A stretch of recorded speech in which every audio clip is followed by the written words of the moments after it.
everyone for coming. Thank you for attending. This is the first evening talk we've had at this space. So last 4 weeks we've had lunchtime talks every single day, but we thought we'd bring some evening talks to try and flesh out some ideas at a bit greater length than the 20 minutes that we have available at lunch. So this is the first evening talk, and we've got a number next week as well. So tonight's talk is on what if Nelson created co-housing communities.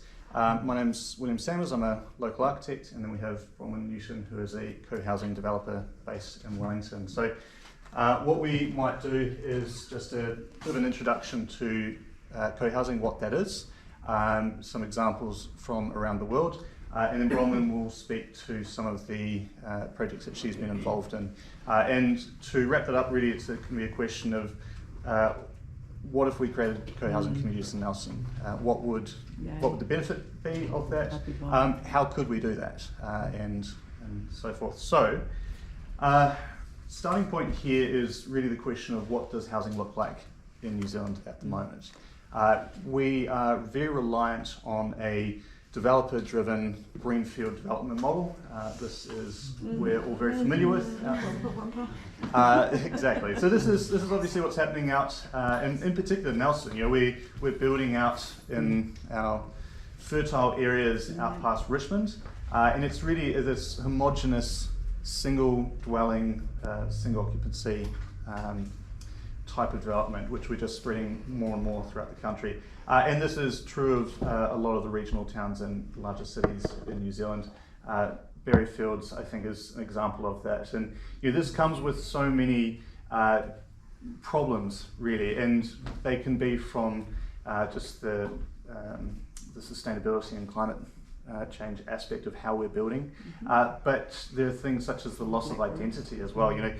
Nelson region is synonymous with this beautiful, fertile primary industries, and now we're naming suburbs after what we've destroyed. We've destroyed the suburbs to the Berryfields to put the suburbs in place.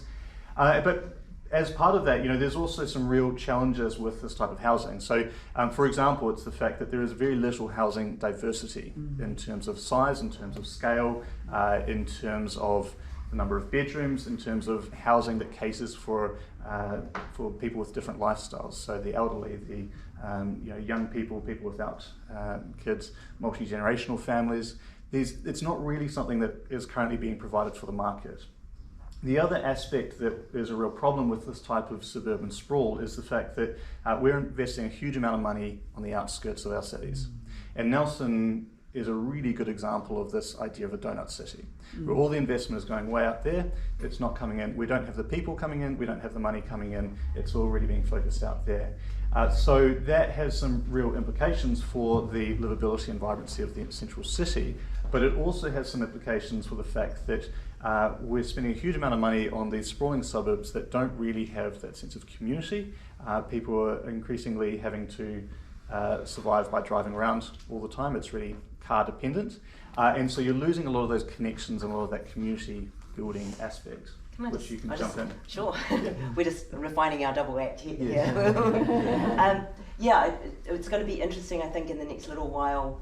You'll see, because local government and central government are in a bit of a standoff about who's going to pay for infrastructure, right? Because most councils are very behind in their investment in infrastructure, and they're expecting money from central, and of course new government is saying, well, we're not going to spend very much money. So there's a bit of a standoff about sprawl and who's going to pay for that. And then with repealing the townhouse type legislation that allows more density, we're not able to, like individual homeowners are not able to intensify the dwellings on their homes. So we've kind of got, we can't do better density and we can't do sprawl, but we need more houses. So it's going to be an interesting standoff over the next 12 months, I think, to see what's going to give. There's also a big concern here as well, which is expense. So we know that the housing crisis, the challenges we have with that, and a lot of the issues with the supply at the moment is that we're building houses which are quite expensive, and so there's limited access to those for people who might not be able to afford a 3 or 4 bedroom home out in Berryfields. And then there's the cost associated with the infrastructure and the long-term maintenance and of that. transport and lack of amenity. You know, like a lot of these new suburbs, they don't have schools, they don't have libraries, they don't have shops. And so everybody's got to get in their car to go to work and to drop the kids to sport and to drop the kids to school, and that's workable at the moment with petrol being the price that it is, but eventually it's not going to be sustainable. So it's really interesting moment in time, I think. So we've got Plan Change 29, which is currently, I'm sure everyone's had discussions about this, but however you feel about Plan Change 29, it is a reflection on the fact that we have to start rethinking about how we're doing housing in Nelson, in New Zealand generally. But we have been doing the same type of housing for so long that this is a really good opportunity to actually take a step back and ask, what is a better form of housing? How can we do housing which is better suited for our environment, for our personal amenity, for the amenity of our communities, our neighbourhoods? And so that really raises the question, what are some alternative approaches to housing? Most of our housing, this is a graph that no one's going to be able to see, but this is a really interesting one, and I think it will be put on the website after the talk, which is worth having a look at, because this breaks down some questions about who is the landowner in housing. Is it private land or public land? Who is the developer? Is that private? Is that public? Finance, who supplies the finance to housing? And then when you sort of work your way through those questions, you start to get into a variety of different housing models. So on the left-hand side here, we have almost all of our market housing, the speculative development. That is most of what we do in New Zealand. And at the other end of the scale, we have public housing over here, so the Kaingora model. But in between, there's all these different housing types, which we don't even touch in New Zealand. So there is the co-housing, cooperative rental, and building group style housing, co-op housing, which is really an untapped market for us to be exploring about better ways to be building. This is just really to make the point that there is a pretty broad spectrum when we talk at housing, and so at the one end we've got the market housing, and then the other end we've got the public social housing, and then you've got things scattered in between. And when we talk about co-housing, we'll sort of get into this, there's a spectrum within co-housing as well. There's co-housing which is a fairly intensive, very heavily community focused. There's others which is more just a very mindful development, which may not be that dissimilar to something like an apartment development, but it has more of a sense of community embedded within it. So co-housing, like all housing, is very much on a spectrum. And so that raises the question, so what is co-housing? This is an attempt to sort of compress it into a single line, but it's an intentional community of private homes clustered around shared spaces. And the key aspect here is the intentional part of it, and it's trying to create communities within housing development. And so there are a few aspects of this. The fact that it's private homes. This is not everyone living together in a single home. These are individual dwellings, but there are shared spaces. And then within that, it is an attempt to create communities within these housing developments. So just to get a little bit of clarity on that, what's the difference between that and the standard subdivision with you normally take the shittiest bit of the land, you make a park out of it, then you've got houses and you've got a park. It must be more compressed than that.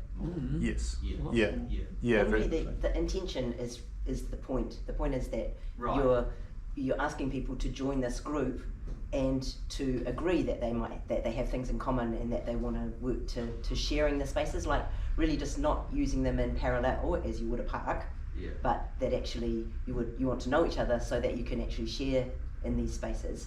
And I guess the other thing is, as opposed to a subdivision which tends to be obsessed with privacy, and so if people happen to run into each other, then that's fine, but there are actually no plans for them to know each other or to be able to meet and to have socializing time. Whereas ideally in a co-housing development, the development is designed, we call it, I've got some slides on it later, called a privacy gradient, so that you have your private space where, when you're in your private space, you're not available for conversation. You're like, no, I'm not free.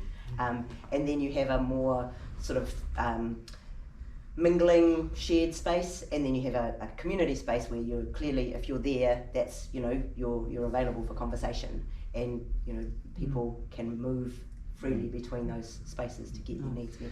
There's probably also a question of intent as well. So when doing a standard subdivision greenfield, the intent really would be, you know, twofold. One is to just create a series of dwellings, and it's only about the amenity of the person that lives in that dwelling, you know, that their space, that's it. And then the other intent would probably be about the developer's profit margin and so forth. But with the co-housing model, the intent is about creating a community. So that is embedded as part of the fundamental principle of the development itself. So this is traditional housing development, and I think really when we're looking at co-housing, one of the aspects that we can identify here is that there are certain efficiencies and benefits associated with this idea of sharing spaces. And so, you know, this is the same number of units and the same amount of land, and trying to say, well, instead of carving up the land, so we've got individual allotments and individual backyards and so forth, how do we start to combine that, share those spaces, and get a better outcome for everyone? And that's, you know, that's not too dissimilar for some more conventional market style housing, but this probably takes that one a step further in terms of how those spaces are shared and utilised. So, yeah, some key points. Dwellings are all individual, self-contained. There are common spaces and recreational areas, and so that also can involve things such as shared kitchen or laundries, living spaces, those type of things. Guest rooms. And then, yeah, so shared amenities, gardens, services, and so forth. Again, services is a really interesting one because having single services connections as a combined services approach is often a lot more beneficial in the long run from a cost point of view. You can really bring the costs of servicing right down if you've got a single system rather than multiple. A single internet provider, a single power source, and then you can do your own software for charging individual households. What's the land ownership model? Is it by corporate? Is it cross lease? What doesn't matter? Could be lots of things. Usually unit titled with a body corp. So not controversial, not scary to banks. There's a whole parallel conversation going on about cooperatives, because weirdly, 18% of our GDP is controlled by cooperatives. Fun fact. So like Frontiera, Lamb and Beef, Wallboard. So we understand that, you know, when people have interests in common, that a cooperative can be a good vehicle for them to. But unlike other countries in the world, we don't have anything about housing cooperatives. So it's probably an area that we could. Is iwi starting to push for that? They have their own structures because they have, because they have whenua Māori, and it does mean that they're running in parallel, and but similar challenges with finance, with collective ownership. So yeah, there's definitely similarities. I guess the other aspect of this idea of sharing spaces is this approach here where there are areas of your traditional dwelling which can start to be looking at combining. So laundry was mentioned, services, storage spaces, things which are which you might not use every hour of every single day. The laundry, for example, can start to be clustered into common facilities. The guest room is an interesting one where there's a number of co-housing projects which have a combined guest room, because a guest room typically will sit empty for 95% of the year in most homes. What if we start to combine those into common shared facilities? And that has a number of impacts. So the dwellings themselves can become smaller and more efficient, and therefore has some cost benefits. The common facilities, though, then can start to amp up. So, you know, the type of guest room you can offer actually becomes a lot better because you're effectively sharing that between a number of different units. So the history of co-housing, it began in Denmark in the 1960s and then has been spreading throughout the world. This is a graph here showing roughly where some of these co-housing facilities are. So, you know, we've got Australia down the bottom there with 350 being built. And then you've got Denmark up the top with 215,000 co-housing. But just to reassure you, even Denmark's, their co-housing environment is only sort of 15 to 18% of their whole housing stock. So much and all as we would like co-housing to take over the world, unlikely. So, but just a valuable option. Yeah. So the rest of those all sort of top out at around 1 or 2% of the housing stock, by the looks of it, just ballpark. Would that be right? If Denmark's at 15%, which is smaller than the UK, which has got a much smaller percentage. Yeah, Would that be if right, if roughly? that. Yeah. If that, yeah. I guess it is a relatively recent, scheme or idea of co-housing, isn't it? I'd be interested to see what the figures are for Vienna. We had a guy from Vienna come and speak at the cohousing in June, and they because they had to start from scratch after the Second World War, they have a lot of subsidised and co-housing style developments, and it's very supported by council. They have competitions where they have a piece of land, and if you a design competition, and if your group wins the design competition, you get the piece of land at market, and they have limited profit development companies that work for about 3.5%, and plus you get a subsidy. So easy. Yeah. And when I said to him, "How do we do that?" he said, "Well, it's taken us 100 years, and we didn't have to start from like nothing." I'm like, "Oh, okay." If I remember from that talk, I think it was 40% of Vienna was had housing co-ops. Right. Wow. So that's the model of how they do it. Yeah. So it's significant. Yeah. So what are the principles of co-housing? So they do vary, but a few key aspects here. One is a participatory process where the residents are involved to some capacity in the development of whether it's the design or the community or the structures of it. There is the neighbourhood design process where it's about the design of the development isn't just about the individual houses, it's about creating a development. Common facilities, and so that's both things like shared gardens but also shared recreational spaces or whatever else. It's managed by the residents, and the way that it's managed is through a consensus decision-making process. And then the last one there is it's a neighbourhood support or neighbour support network. The idea being that everyone's sort of pitching in to be part of it. You're not just going there to stay there and then drive off to work and never interact with anyone. It is about trying to create that sense of community and neighbourhood support within it. And then a number of benefits associated with that. So a key one here really being about that sense of community. There's the amenity and the fact that by utilising the efficiencies associated with this type of development, you can really focus on the nice parts and put more money into the part that really makes a difference. From an environmental perspective, there's definite benefits in terms of the both the setup and also the ongoing running of these. There's major environmental benefits, and there's also the affordability aspect, is that this is able to provide more affordable dwellings. There are some co-housing which is not done from the perspective of affordability. However, there is, given the efficiencies associated with this type of development and construction, those projects would be able to get a much higher level of amenity than they would for standalone houses. And then there's the resident-led versus developer-led co-housing. So resident-led is often when there's a group of people within the community who might come together and say, we want to be doing this, and then there's the developer-led model, which Bronwen might speak to further as we progress, which is about a developer who's initiating the project and then brings the community and the residents together as part of it. So we have a few examples from around the world. So the first one here is, this is the Nightingale development, which many might be familiar with. This is a very well-known, well-regarded form of development. This is an interesting one because it's sort of a transition from a more standard apartment model to a co-housing model. So it takes a lot of the ideas from apartments and then some of the ideas from co-housing to create something which is has a lot of environmental benefits.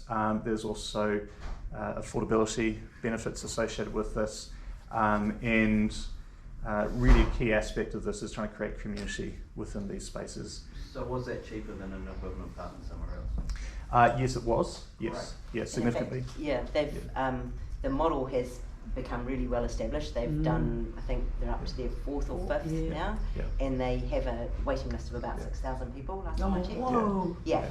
So they That's actually good. ballot for That's apartments in their buildings. So, but this is interesting in that it was originally architect led, and I don't know the main founder.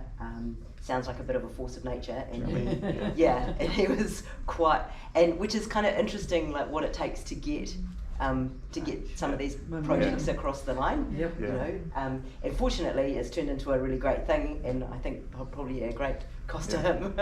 But their first one, I think, was very. Yeah, it was difficult to get the model working. So the first one, they took 32. They had to go to 32 different financial institutions before eventually they got to a model which supported this. And so that was through impact investors.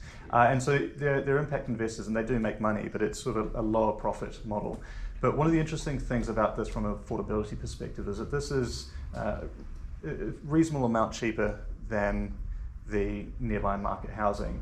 But there's a charter which all the new residents sign, which basically says that when they sell it for whatever they paid for it, plus the average or the average rent capital increase. So what that means is that if they bought it for 20% cheaper than the market, they sell it for 20% cheaper than the market. So it remains an affordable option for people. Nice. And so this has some really beautiful rooftop gardens and shared spaces within it. So it's a really nice example, I think, of an urban co-housing model, and it really raises some questions as well when we're talking about building in Nelson, what aspects of this type of model we can be starting to pull into here. It had some really interesting design thinking behind it, and so a lot of that was this idea of just stripping everything back. So, we don't need Sorry, I've done like 30 appointment, but thanks. we don't need plasterboard on the walls. Why don't we just have the bare concrete?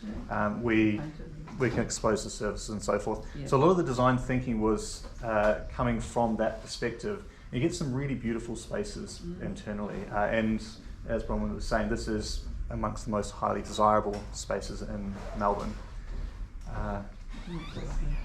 And again, this is some of the shared spaces that happen here. But I really love this image because this is the occupants occupying the street for a lunch, which they do a few times a year. And so they shut down the street, and people from neighbouring buildings start to come and join in. And it's that idea that everyone knows their neighbour. It happens as a community. This is Cohouse up in Auckland. So this was finished a couple of years ago. So this is on the Auckland City fringes. And this is I forget how many, there we are, 20 dwellings there.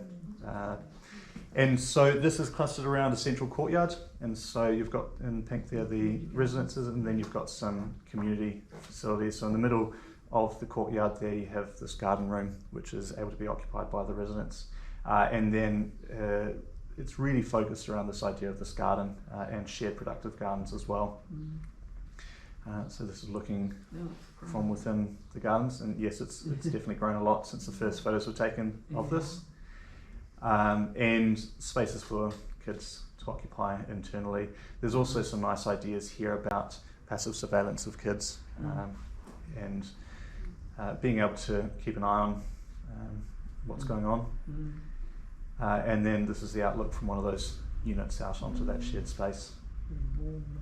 And upstairs. So the idea here is that each unit would be a really beautiful, lovely, standalone townhouse. The fact that there's this co-housing aspect, that there's these shared gardens, that there's shared community spaces, is just a really added benefit to what is a really nice townhouse. Similarly, we have this one in Dunedin, the Toyora High Street co-housing. This was completed about a year ago. It's got 21 dwellings, and I think this is one of the first passive house certified co-housing models. So this is a really interesting one. Similarly, again, it's clustered around this sort of centralised garden area. They've got shared playgrounds, but they've also got shared facilities as well. I think they've got a space where people can work from home and so forth. Shared communal gardens. But the dwellings themselves are really nice and lovely. This is a slightly different one, which is in Wellington, called Block Party. And this is an interesting one because of a few things. One, it's a lot smaller than the others, but this was instigated by a group of four couples, I should say, who were looking at alternative ways to get into housing. And so they purchased this site, which is a very small site at 600 square metres, and looked at how they could develop their own housing within this. And so this is what they created on that site. So they've got 4 dwellings along the back, and then in the front here they've got these shared facilities. So they've got shared laundries, they've got this fantastic little sunroom here where people can have dinner parties, and they've got this shared deck and so forth. And this is it sitting on that hillside there. So actually quite a difficult site to make But work. a great choice of site, and as you can see, it looks out over the park, and this is like looking from the north, so total sun and never going to get built out. So a lot of borrowed greenery. Bush, What suburbs there? Southgate, Oh, so, right. you know, Island, South Coast, Yep. Newtown, Happy Valley. Island Bay. Right. Yeah. Between, And then internally, again, Oh, just nice. some really lovely spaces. And when you're in these spaces, you don't know that you're part of this co-housing facility, but you have those added benefits of those additional spaces that you can utilise as see fit. And this is this shared sunroom dining area, which is really lovely. And on the south coast, obviously there's a bit of wind, but you've got that nice protection there. The wood burner in the So now I'm going to pass over to Bronwen. Sure. You're going to talk Get through the some of the magic projects you've been involved with. Yeah. Well, so this is a sad part of the story. So in 2018, I met Jesse Matthews, who was actually one of the architects on Block Party. So it was his the firm that he was with that did that. And we met for coffee and realised that no one was making the kind of houses that we wanted, the kind of apartments that we wanted. So we decided that we were going to have to do it ourselves. My background, I trained as a lawyer, and I've done some property development, but never anything this huge. But I'm also an ex-play centre mother, so I know about organising strong-willed people, whether they're 4-year-olds or the mothers of 4-year-olds. So I figured that was a good qualification for co-housing. So we started to pull a group together, and for quite a few months we were talking around what it was that we wanted. And we actually thought that we weren't doing co-housing, we thought we were doing something else, until really in the end the concept refined itself and we realised that actually we weren't reinventing the wheel, we wanted homes with shared spaces where you knew your neighbours and where you could do all the things in a modern apartment that you would be able to do in a suburb. So fortunately we bought a site on Adelaide Road. The buying of a site is the hardest thing to start with a project, because it's a paradox. You can't get a group without a site, and you can't get a site without a group. So a lot of groups spend a long time spinning their wheels, going round and round, trying to decide on a site and then trying to get people to commit and get the money, and then obviously once you've bought a site you have to start moving. So we bought this 900 square metre site. This is the concept, this is what we wanted. It did have an old workshop on it, and we bowled it over, and our plan was 25 apartments across 2 buildings that framed a central garden. So sadly we got COVIDed. We worked really hard on it, and the whole of 2019, and then by mid-2020 we were ready to go to the market, and our early engagement contractor and our QS was saying, yep, this is a good number, and then when we went to the market it came back 25% higher. So by this time COVID had really kicked off, and we tried to do some value engineering, and then that didn't work, and then our contractor dumped us, and then we were kind of out in the wilderness with no friends. By the end of the project, our construction number, by the time that we had to pull the pin, our construction number had doubled. So so we were fully subscribed. We had a cleared site and a building consent and 25 families, but we just couldn't pull it off. So it was very sad. That's what we had hoped to build. It's brutal out there, I have to tell you. We did, we made some mistakes along the way. Looking back, there are things that we did that that in hindsight we wouldn't do again.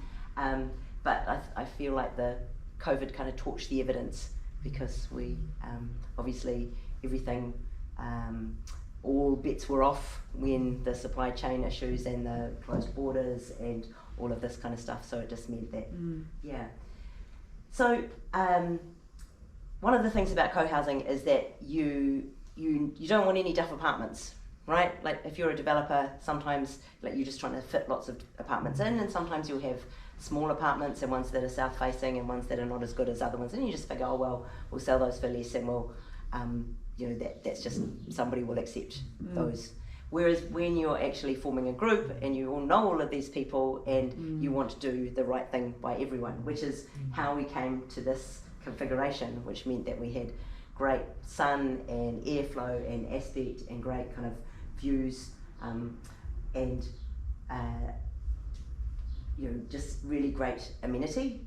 So we had 18 apartments in the large building that looked over Adelaide Road, and then down there in the right hand corner was the common room, and on the other side, on the ground floor, were commercial spaces which were required by council.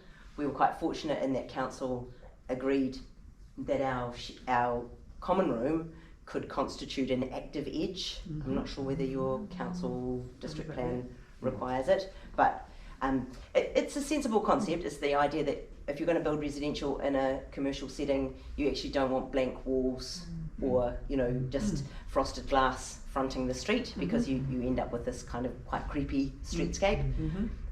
However, you'll probably have seen in other cities, you know, lots of these small little retail spaces that have been created in the bottom of buildings because council requires it, not because we need a million hole-in-the-wall cafes or a million, you know, small fashion retailers.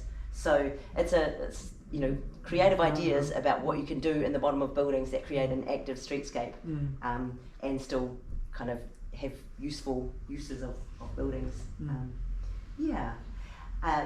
As you see the little red car over there, we decided we were going to have a car share scheme. So we had 5 car parks at the garden level, with the idea that we didn't know whether we were going to need them ongoing. So it could have been that we found that the public transport improved, that people used bikes more than they thought, that we needed less cars, and we could have turned those car parks back into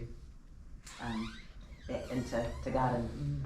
So yeah, this was the kind of look. So there were 3 in the small building, 2 apartments per floor, and in the big building, 3 apartments, and accessed by shared decks, which is another thing that developers can't do, right? Because if you're a developer and you start saying, well, somebody's going to walk across your deck to get to their house, then when people are buying apartments, they tend to go, oh no, I don't want that.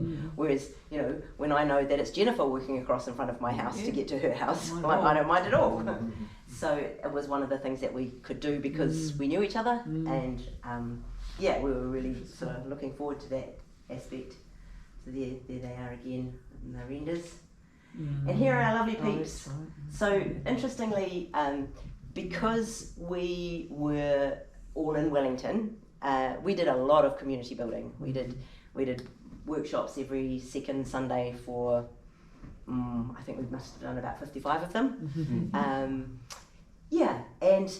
it was really interesting to evolve the community in that way. And as it turned out, it's been great because we got really kicked around. We got, you know, we suffered a lot of disappointment and loss of some money and all of this kind of stuff. But actually, the community bonds have been really strong, and people have been really courageous and trusting and generous, which has been really awesome.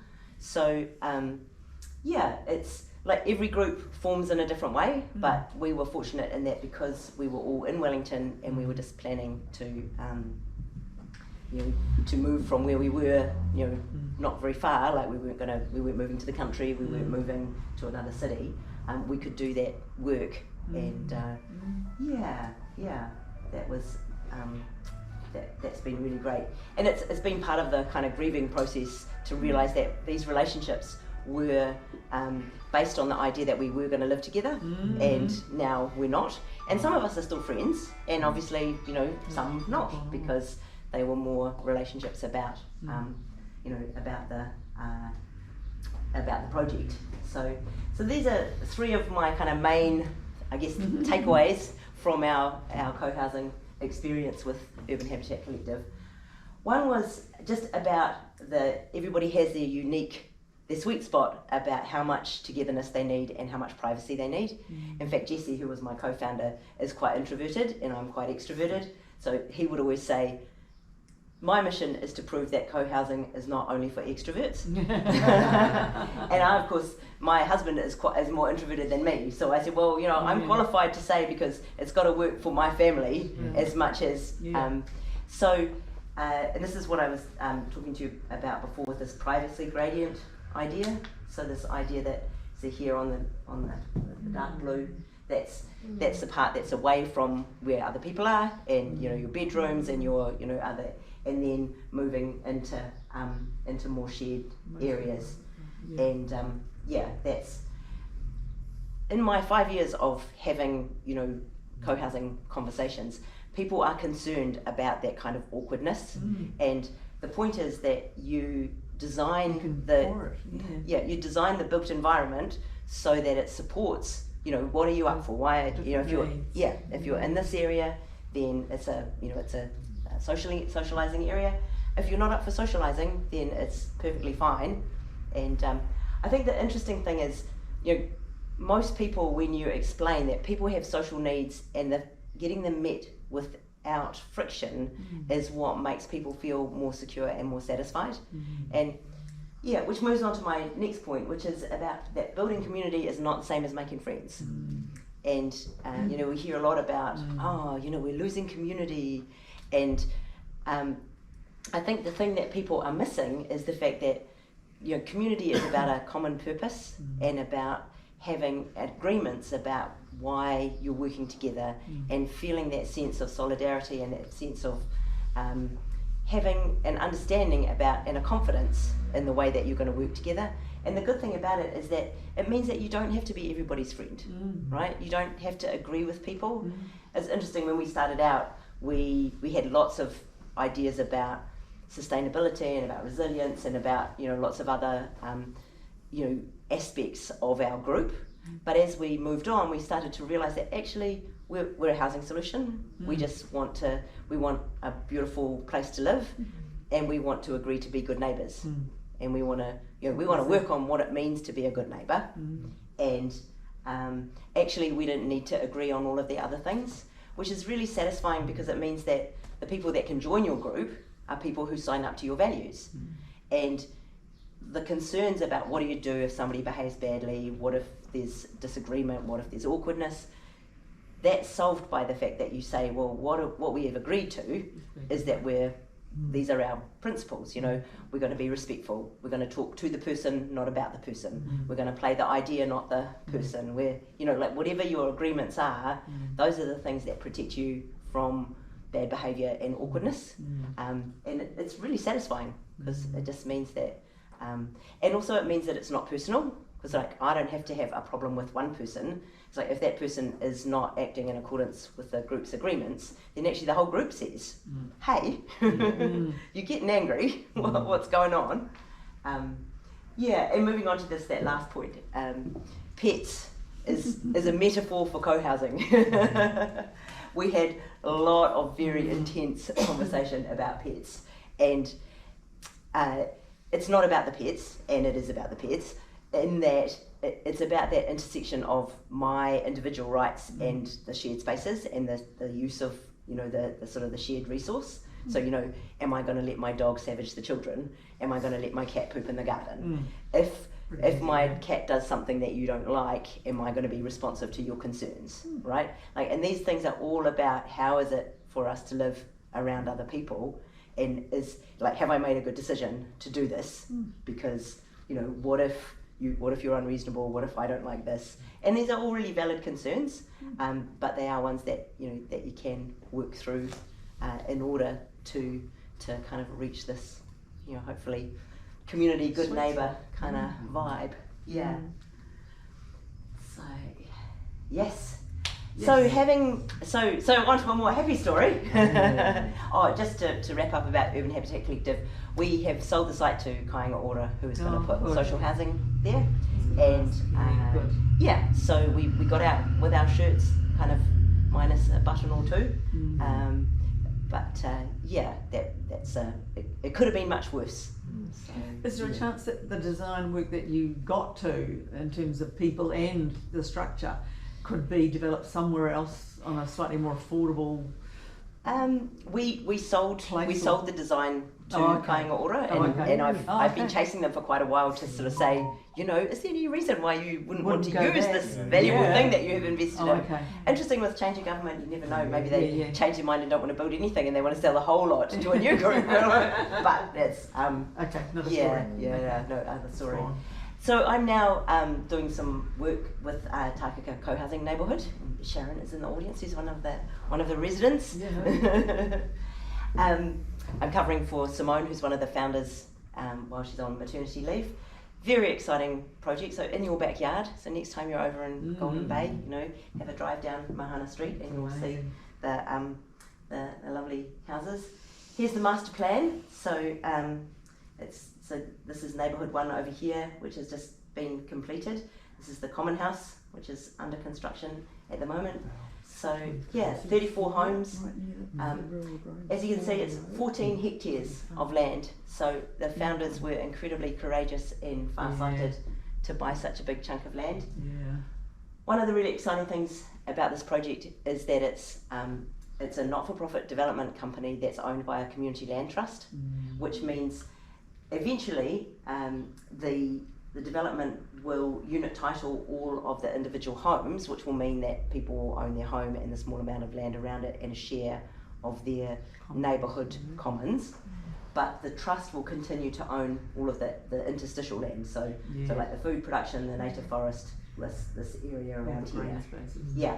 Wow, Which- what a good model. Yeah, it's really Thoughtful. it's very thoughtful, and it just enables great possibility. Just flick through to look, there it is. There's the- growing mud. Fantastic. it's getting much greener now. Oh, yes. But look at all All this the great. planting. Look at all the planting around here. Yeah. Oh, that's So, amazing. Yep. And there's the common house. Oh, yeah. Yeah. So this is whoa. really interesting. Interesting So design. So this, the common house is made from locally sourced timber with Yeah. mortise and tenon type old-fashioned Joints.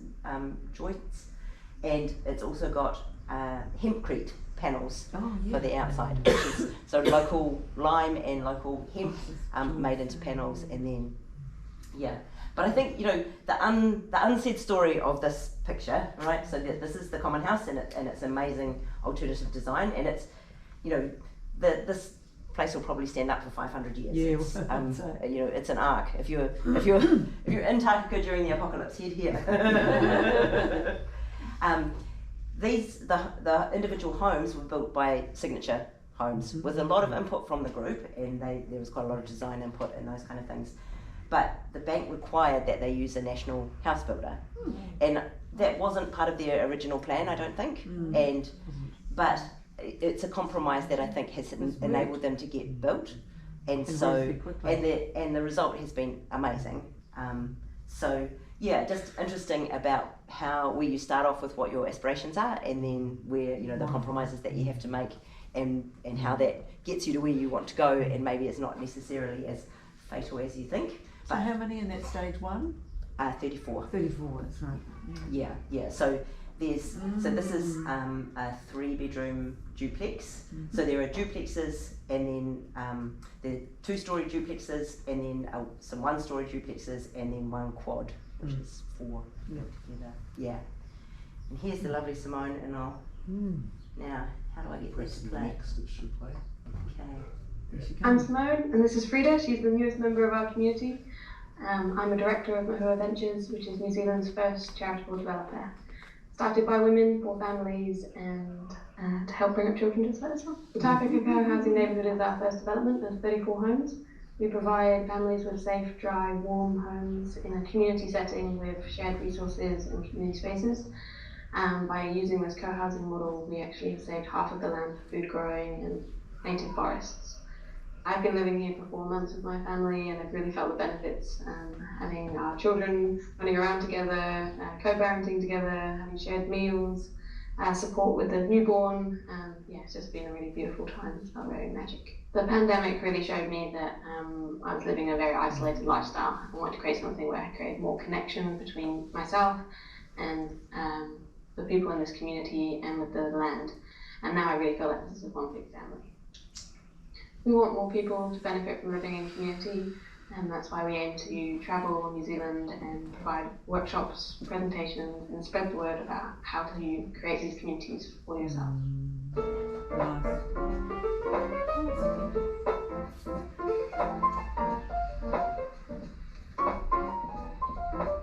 At Mahua Ventures, we create. Just had to leave that bit in at the Yeah, I'm glad you did. You see, don't work with children or animals at upstation every time. Yeah, so just total respect to the team, and like obviously I'm only have just come on recently, so I feel like I shouldn't steal their thunder, but yeah, they've done an amazing amount of work over the last few years to bring all that together. But just getting back to the structure, these higher purposes about the diversity and regeneration and education, the structure just really lends itself to that, and in fact the design, you see how much green space has been left by the clustering of the homes, and the fact that you can see down here that the parking is to the outside, which means that there's not a lot of hard stand, and obviously a lot of Takako is flood prone, but this project has a big bund around it, and with wetlands here and more potential for water management. So yeah, just a whole lot of good things that come from this way more mindful development. And obviously they're almost finished Neighbourhood 1, and thinking about what comes next, which is probably Neighbourhood 2, which you see over there, and potentially a commercial development in the corner there. So watch the space, and if you're interested in getting involved in an ongoing project, then please look us up or come and see me afterwards. Sorry, Bronwen, what's C1? So it's an idea for some commercial space, potentially with residential above. At the moment, we've done a little bit on the feasibility and not been able to make it stack up in the current environment. It's a really interesting one. Obviously, you people probably know Takaka. It's a small community. It's not particularly wealthy, and so a lot of fixed costs around property mean that if you're trying to make commercial spaces for businesses that that struggle during the off season, then obviously that's a challenge. So we're working with those kind of things, because really those other purposes around ethical business and around the land regeneration are really important. So stay tuned. Facebook, the website, those kind of things. Yeah. Thank you. I'm wondering just about how, because I understand in Golden Bay they do have a lot of problems with with housing in terms of rentals and things like that, especially in the summertime when there's just mass amount of visitors. Yeah.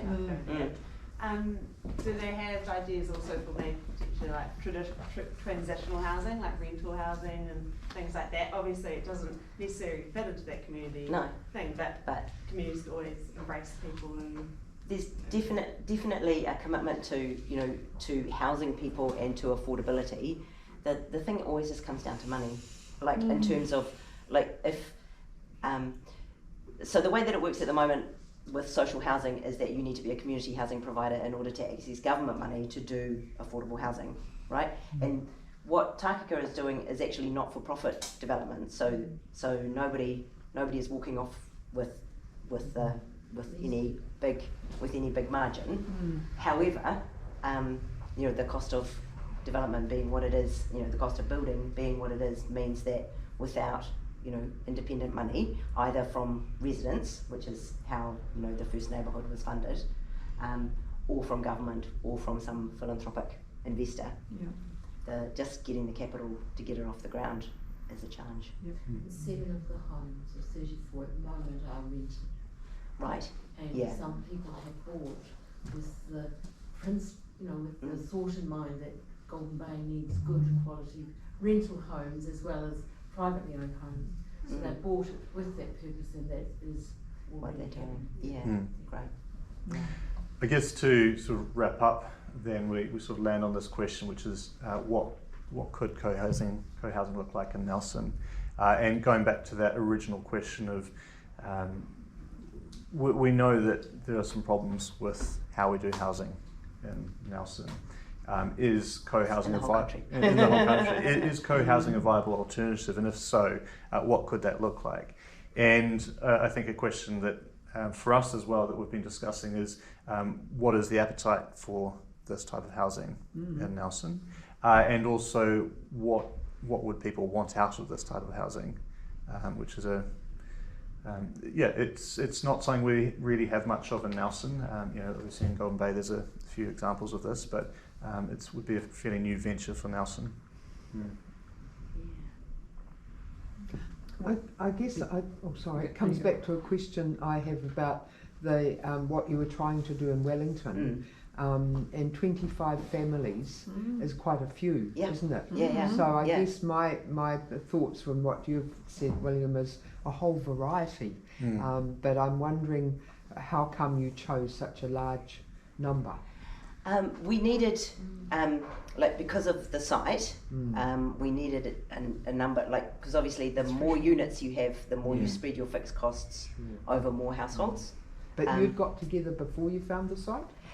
So we had a core group, so there were 7 of us, 7 families when we bought the site, and then we worked through the design from that.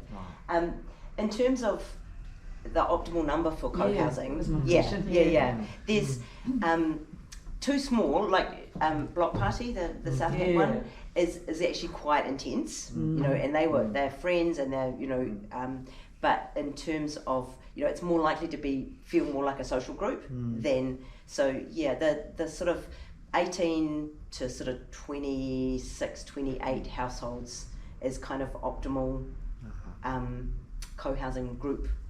So kind of 40 adults or 40 people, not adults. What's the Nightingale ones in Melbourne? What number? There is a range of those, and so the Nightingale, there's now what's known as the Nightingale Village, which is basically they've expanded from a single unit to an entire block, which is substantial.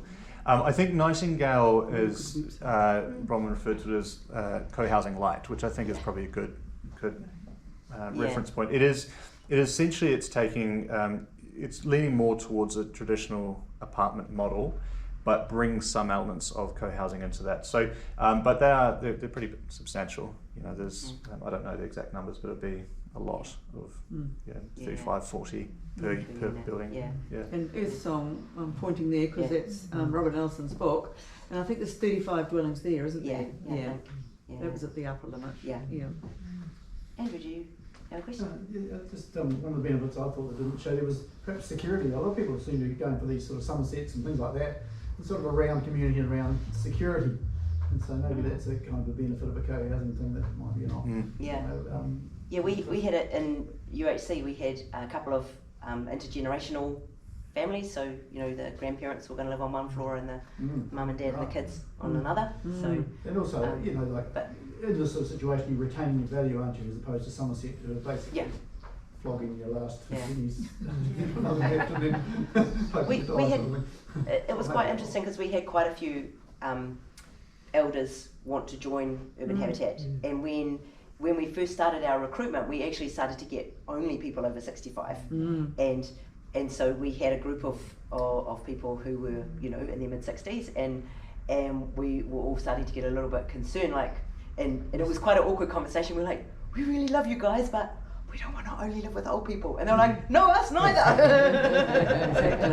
And so we had to do a demographic. We did a demographic kind of split, and we said we wanted a third families, a third over 65, and then a third other, people without kids or whatever. And it was really interesting because it was that whole thing of realizing that once you are in relationship with somebody, you actually do want to take care of them. So it's not like they're coming to be looked after in your community. It's like they're contributing hugely, and then obviously in 10 years time or whatever, when they need some more care, actually you're in relationship with them at that point. Yeah. Just on that one, once plan change 29 gets through, theoretically, 3 dwellings per existing title will be allowed. Right. And so buying 2 or 3 titles next to each other would then allow a little co-housing development. Yeah. Interesting. That's Do you a think, good one. are there lots of developers lining up to do that? Not in the normal sense, no. I think if they're going for medium or high density, the costs just go through the roof, and there'll be very few developers who could afford that. But if you don't knock down the existing houses and lose all that asset, and you just build small houses around the existing houses and make it work, knock down the fences, etc. Yeah. I think yes, there's more opportunity in that for it to move forward faster. There's a really great example of that in Melbourne actually, where a bunch of friends bought neighbouring buildings. So there was about 3 or 4 properties, and they all built and bought the neighbouring buildings. They knocked down all the fences, combined everything, all the backyards, and then they added a couple of additional units as well. And that was just, I don't know how they managed to find 4 sections beside each other for sale, or 4 existing homes, but they all had existing homes on them. But then they found that by combining the backyards, it became a really amazing space. Something that I'm curious about is that being a baby boomer myself, is the number of retirement villages that there are in Nelson, Richmond, and how long are they all going to be able to house our age group? And I'm wondering if there'll be a time when there'll be space for space for families. That could change it. I don't know, has anyone done any of that sort of forecasting? The interesting thing about the Nelson Tasman region is when you look at the projected population growth, for the demographics up to 65, it's pretty much flatlined. So exactly the same numbers of of kids and young adults and so forth. And then you get to this over 65s, and that line is just going straight up.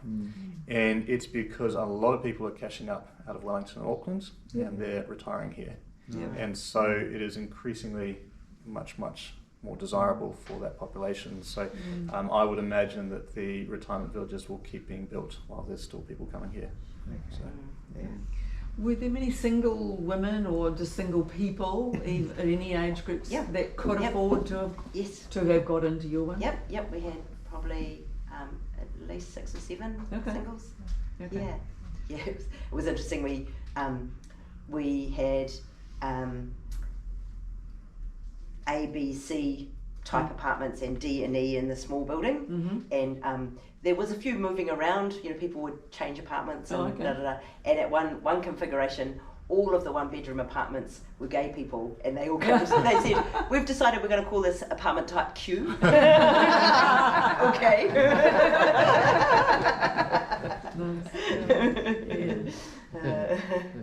With places like Vienna, was it that you mentioned? There was heaps. Do they have a similar demographic mix? Is that the norm in other sort of more established co-housing? That I'm not sure about the city demographic as a whole, but because of the subsidy, so they don't have a speculative housing market like we do. So basically, housing is very affordable, rents are very low, and the quality is really high, and everybody uses it. So poor people, aristocracy, everyone wants to be in the central city and using this subsidised housing. So it's really, really high quality.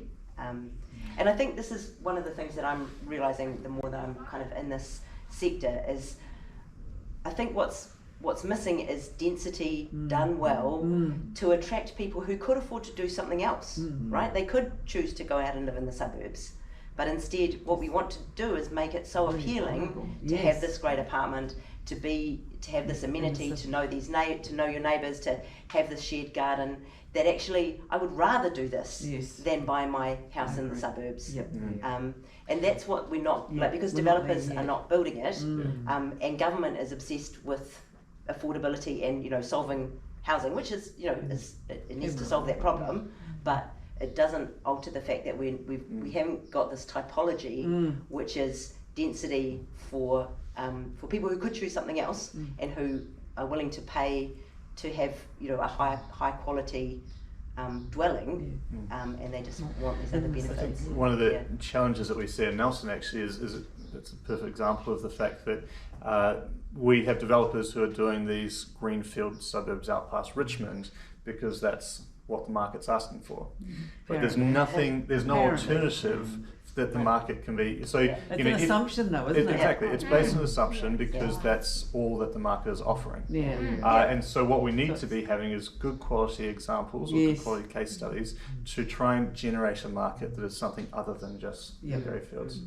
And that it does require some commitment. You know, people are not, if you have a choice, you're not going to need to keep your electric bike in the hallway, right? Like, who wants to have to every time you come in the door, you're like, oh, I'm going to get past the bike without, you know, if you don't have any green space at all, you know, you look out Saturday morning, it's a lovely sunny day, and you can't go and sit under a tree unless you go, you know, a million miles to the park or whatever. You know, like things like that, people are not going to make those compromises, and if they can afford to, you know, they will stay in their cars, they will stay, you know, buying houses in the suburbs.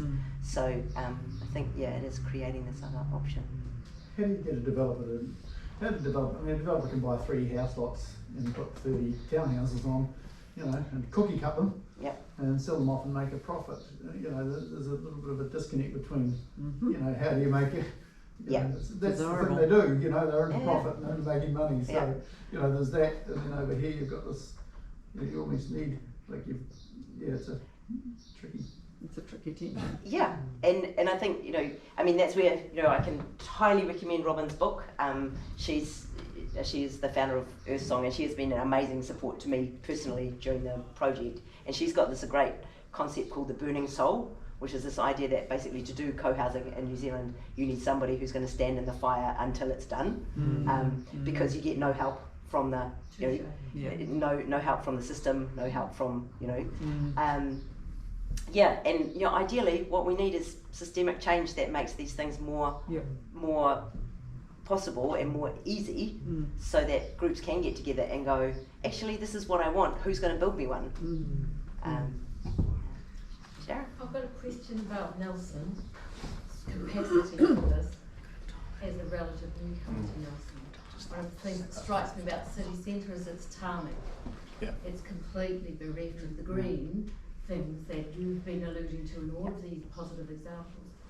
And so somewhere for us to generate co-housing in Nelson, we need the council to be much more, I don't know what the language is, permissive of not just above the ground demolition, but reconstruction and healing of the ground that we're going to be putting these places on. I just see tarmac everywhere, and you see these places in the city centre, town centre, demolished, and there's freaking tarmac underneath the demolished buildings. I can't, and that makes it hard for me, Bronwen, to think, what would co-housing look like in Nelson? I can't see it looking anything other than a townhouse, urban, highly urbanised image. But all of the positive examples that you've illustrated have got something to do with the ground, the green space, the green, the land underneath our homes, that the water runoff. It has to have the the Nightingale is probably an example of that urban housing, and there are loads of examples of urban co-housing which could be explored as well. But there are examples. But I do think you do hit on a good point, which is about green space in Nelson. And if you have a look at some of the ideas on the walls here, that is a very, very common theme, that there's a fundamental lack of that. And one of the concerns with Plan Change 29, of a number of concerns, is that although, you know, I'm a big fan of intensifying and doing that, but if you're intensifying, if you bring more people into an area, you actually need more green space, right? And the problem with Plan Change, so Plan Change 29, the problem with that is that the type of development meant that there would be less green space, that there would be more, that houses would be put in people's backyards, and with more people they need more external space. And so that's something that needs to be a bit of a reset in terms of our thinking with intensification. And the co-housing approach, I guess, has a slightly more holistic sense, and it's I guess it really values those shared external areas as much as it does the individual dwellings, and so hence one of the reasons why, you know, sort of pushing for this type of approach as being an alternative to the more standard development model. That's the Yeah. way Nelson goes. Yeah.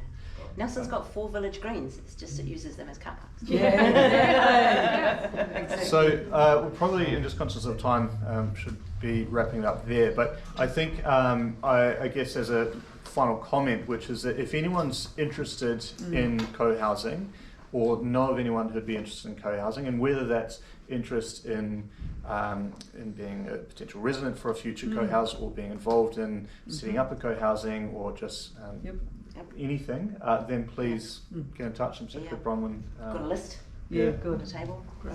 Yeah. Can I just jump up briefly and speak to Robin's book? This is Robin Ellison's book from Earth Song, some of you may know it. Some of the notes that Bronwen mentioned, or William, was, you know, about the participatory processes, decision making, how you do consensus making. So as much as this is about Robin's vision and the execution of creating this whole community up in Auckland, and as it was the architect and did the whole burning soul bit, and is still doing it internationally now, you know, is that it's her personal story. It's interspersed with some really practical how-tos of all the people stuff, the social agreements, the ways in which, you know, you can negotiate all this stuff, how you actually design it together, and how you make those decisions well. So $45 if you want to buy a copy. Talk to me. Can I leave them here just for the next few days even? Yeah. So yeah. Thank you. Thank you very much.